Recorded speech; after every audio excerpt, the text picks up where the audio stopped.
દિલ્હી જંતર મંતર પર જેનઝી આંદોલનની શરૂઆત।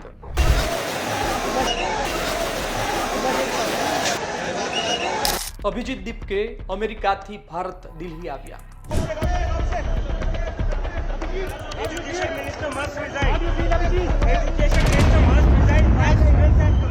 કોકરોચ જનતા પાર્ટીએ માગ્યું ધર્મેન્દ્ર પ્રધાનનું રાજીનામું।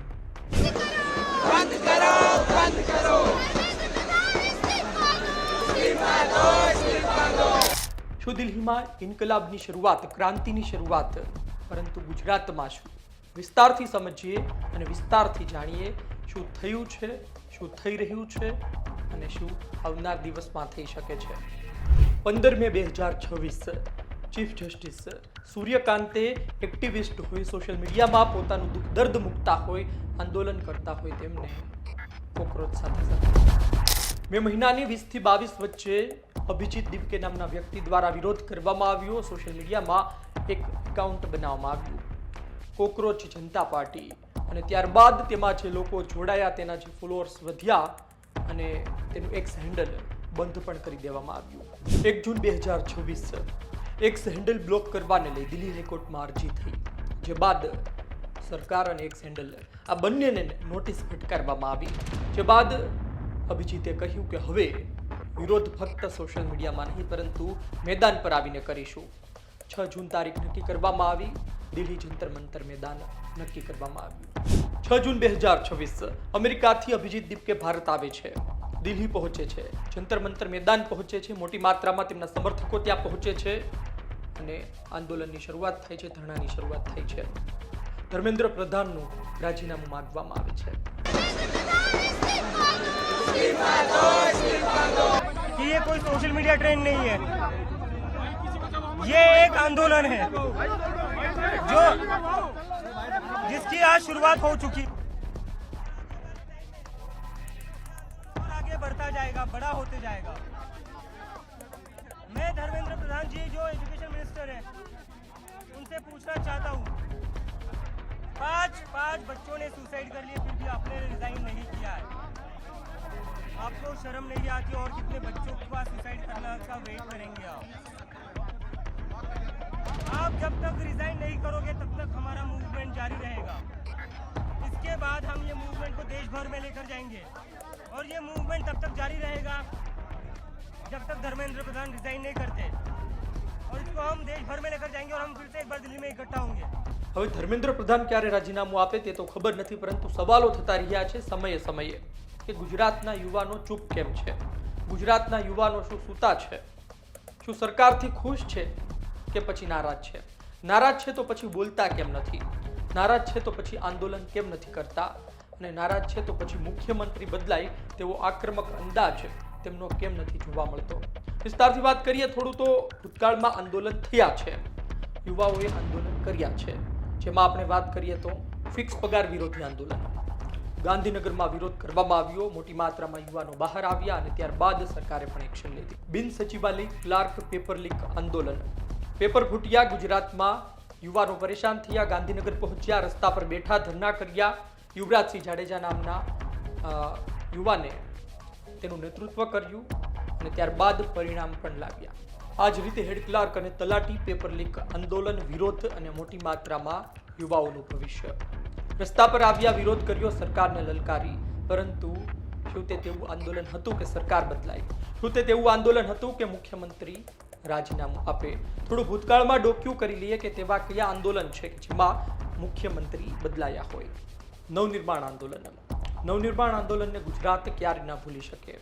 એ આંદોલન કે જે વિદ્યાર્થીઓએ શરૂ કર્યું અને ત્યારબાદ સમગ્ર ગુજરાતમાં ચાલ્યું। ચિમનભાઈ પટેલે સમયના મુખ્યમંત્રી રાજીનામું આપવું પડ્યું હતું।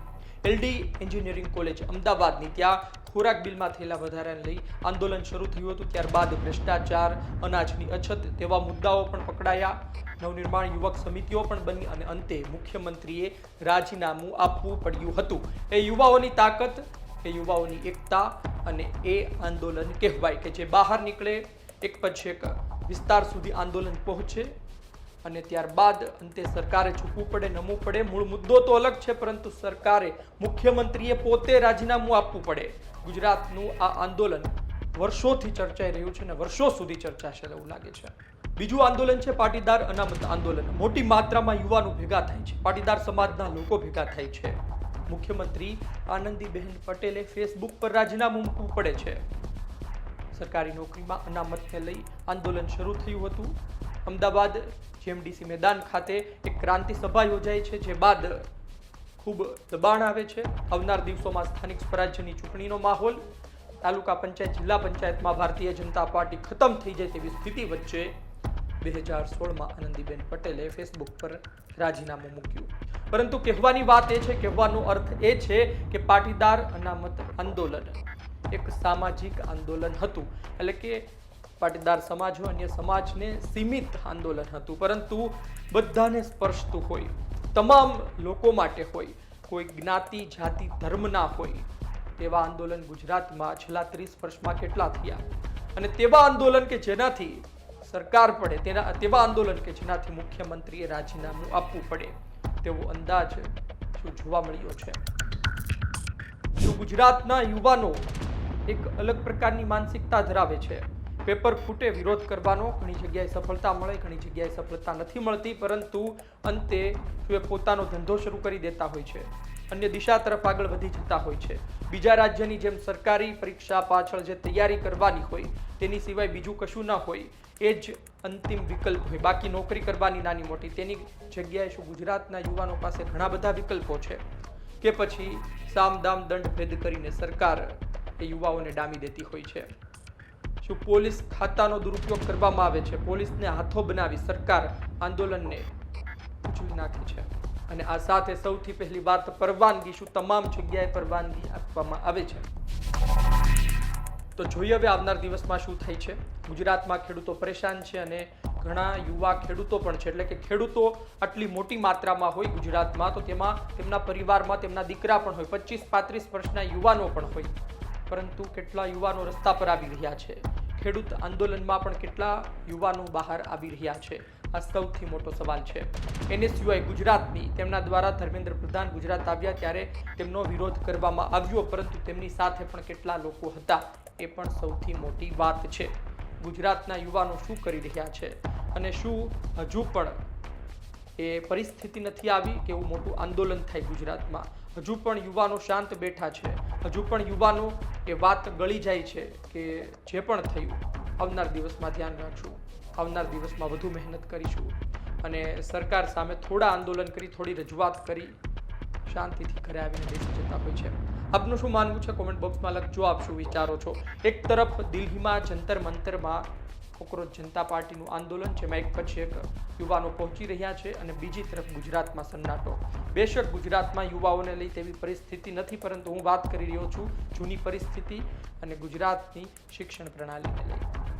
આપનું શું માનવું છે? અને જે નીટનું પેપર ફૂટ્યું તેમાં ગુજરાતના યુવાનો પણ હશે, એટલે આપનું શું માનવું છે પરિસ્થિતિને લઈ? કોમેન્ટ બોક્સમાં જરૂર ધન્યવાદ.